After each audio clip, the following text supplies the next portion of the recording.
छोटू सच, क्या हसीना जैसा होगा यूनुस का हश्र, मौसम का ट्रिपल अटैक। नमस्कार, मैं हूं मोनिका पांडे और आप देख रहे हैं वेब दुनिया की खास पेशकश WD नाउ, जिसमें बात करेंगे सप्ताह भर की सुर्खियों की एक अलग अंदाज में।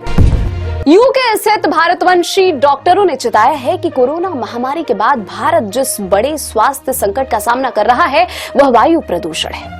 भारतीय मूल के श्वसन रोग विशेषज्ञों ने चेतावनी दी है कि यदि तुरंत ठोस कदम नहीं उठाए गए तो हालात साल दर साल और बिगड़ेंगे।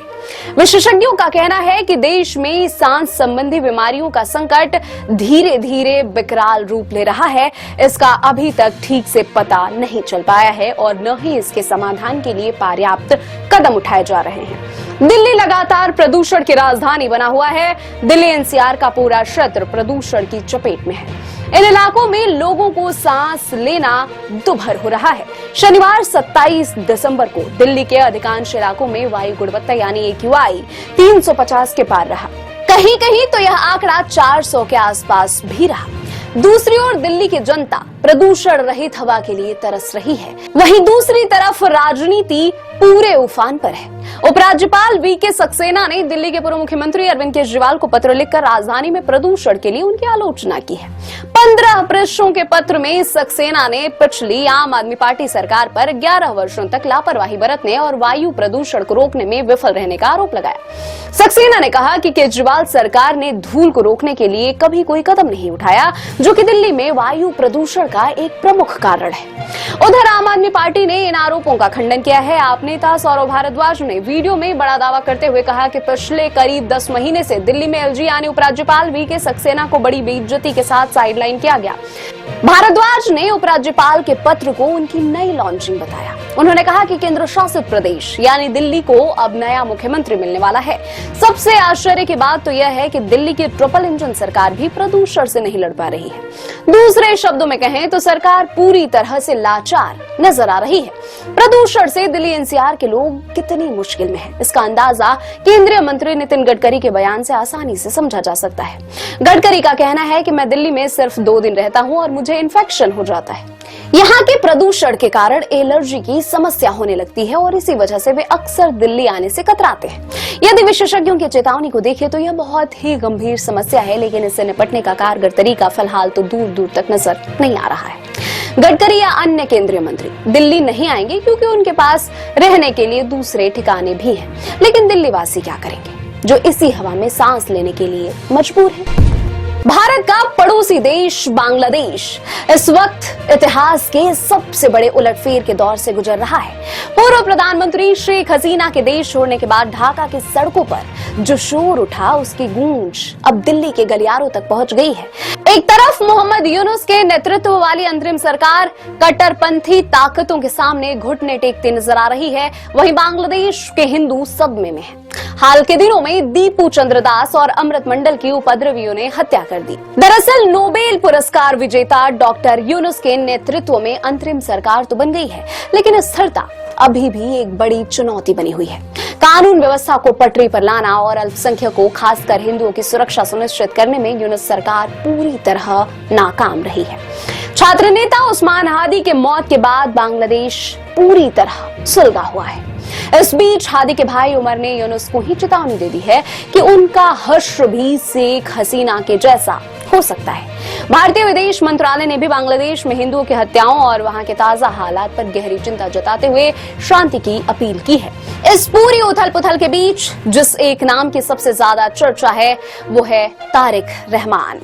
बांग्लादेश नेशनलिस्ट पार्टी यानी BNP के कार्यकारी अध्यक्ष और पूर्व प्रधानमंत्री खालिदा जिया के बेटे पिछले 17 सालों से लंदन में निर्वासन काटने के बाद बांग्लादेश लौट चुके हैं।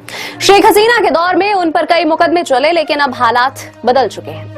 उनके समर्थकों का मानना है कि तारीख ही बांग्लादेश का भविष्य है, जबकि आलोचक उन्हें भ्रष्टाचार और कट्टरपंथी ताकतों के साथ पुराने रिश्तों की याद दिलाते हैं। चूंकि शेख हसीना की पार्टी अवामी लीग को प्रतिबंधित कर दिया गया है, इसलिए फरवरी 2026 में होने वाले आम चुनाव के बाद तारीख का प्रधानमंत्री बनना लगभग तय माना जा रहा है। ताजा हालात में भारत के लिए सबसे बड़ी चिंता यह है कि कहीं बांग्लादेश की धरती का इस्तेमाल फिर से भारत विरोधी उग्रवादी समूहों के लिए ना होने लगे। पिछले 15 सालों में शेख हसीना के साथ मिलकर जो कनेक्टिविटी प्रोजेक्ट्स शुरू हुए, उनका भविष्य क्या होगा? भारत ने स्पष्ट किया है कि बांग्लादेश में हिंदुओं और अन्य अल्पसंख्यकों की सुरक्षा उसकी प्राथमिकता है।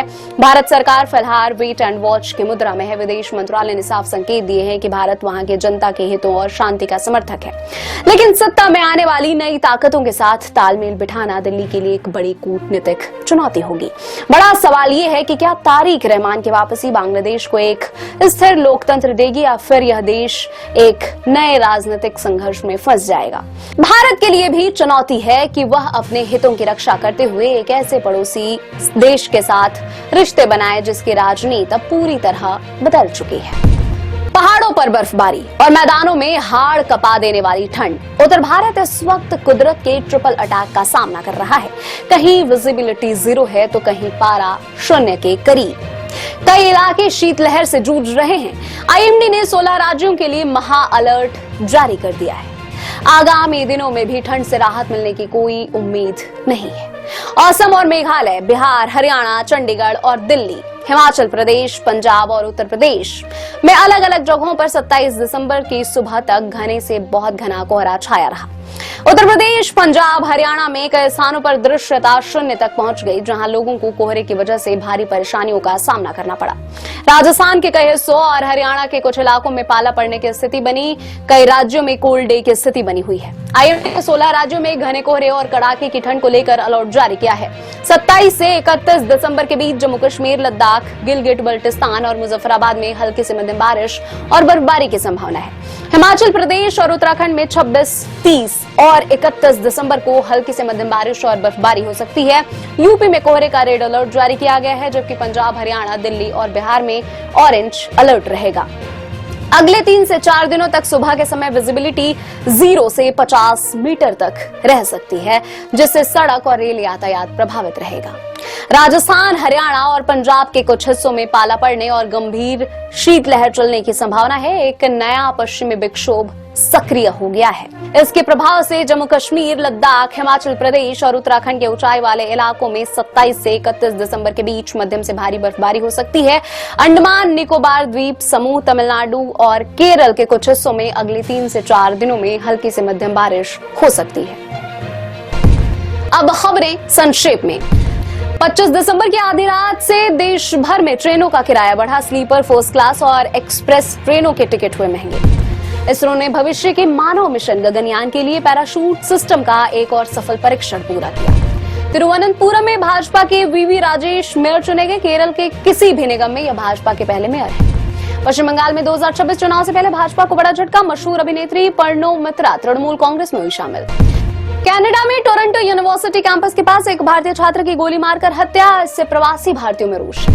ये थी वेब दुनिया की खास पेशकश। W नाउ अगले सप्ताह की सुर्खियों के साथ फिर हाजिर होंगे। नमस्कार।